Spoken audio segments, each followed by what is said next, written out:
દાહોદના ગ્રામીણ હાઈવે પર છેલ્લા કેટલાક સમયથી ફિલ્મી ઢબે લૂંટ ચલાવતી ગેંગ સક્રિય થઈ હતી। આ ટોળકી રાત્રિના સમયે કે નિર્જન રસ્તાઓ પર એકલા જતા વાહન ચાલકોને આંતરીને તીક્ષ્ણ હથિયારો બતાવી ધાકધમકી આપી લૂંટ ચલાવતી હતી।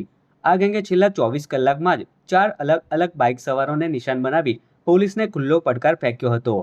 આ ગેંગ લૂંટ ચલાવીને તરત જ ગુજરાત મધ્યપ્રદેશ સરહદ પાર કરી ભાગી જતી હતી, પરંતુ આ વખતે દાહોદ લોકલ ક્રાઇમ બ્રાન્ચ પોલીસે આખી ગેંગને પકડવા માટે ચક્રો ગતિમાન કર્યા અને ફિલ્મી સ્ટાઇલમાં પીછો કરીને ડુંગરપુર નજીકથી તમામ આરોપીઓને દબોચી લીધા છે।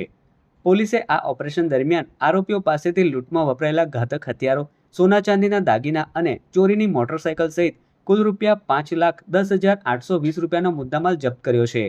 પકડાયેલા આરોપીઓમાં 6 રીઢા ગુનેગારોની સાથે એક બાળ સગીરનો પણ સમાવેશ થાય છે, જેને પોલીસે હસ્તગત કર્યો છે। હાલ તો એલસીબી પોલીસે તમામ લૂંટારુઓને લોકઅપમાં ભેગા કરી કાયદેસરની કાર્યવાહી હાથ ધરી છે અને આ ગેંગે ભૂતકાળમાં અન્ય કેટલા ગુના આચર્યા છે તે દિશામાં પણ પૂછપરછ શરૂ કરી છે। આ ઓપરેશનથી દાહોદ અને સરહદી વિસ્તારના વાહન ચાલકોએ મોટો હાશકારો અનુભવ્યો છે। ઇન્ટ્રોગેશન દરમિયાન એવું પણ જણાવ્યું છે કે આ 4 જે ફરિયાદ દાખલ થઈ છે એ સિવાય પણ અન્ય 2 બનાવ આ લોકોએ કરેલા છે અને એ અંગે પણ આગળ તજવીજ હાલમાં ચાલુમાં છે। 6 ઇસમો પ્રતિ 5 ઇસમો છે એ મેજર છે અને એક વ્યક્તિ છે કાયદાના સંઘર્ષમાં આવેલું બાળક છે।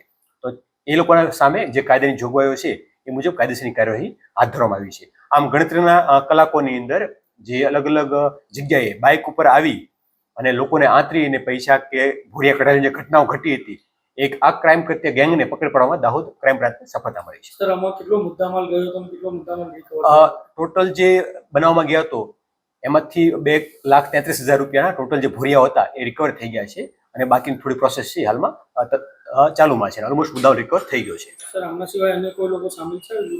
આ ટોટલ 6 લોકો હતા કે જે 2 બાઇક ઉપર આવતા હતા, બરાબર, અને એમાં 5 મેજર લોકો અને 1 માઇનોર, એ 6 લોકો છે ગિરફ્તાર આવી ગયા છે અને સંપૂર્ણપણે રિકવરી પર થઈ ચૂક્યું છે।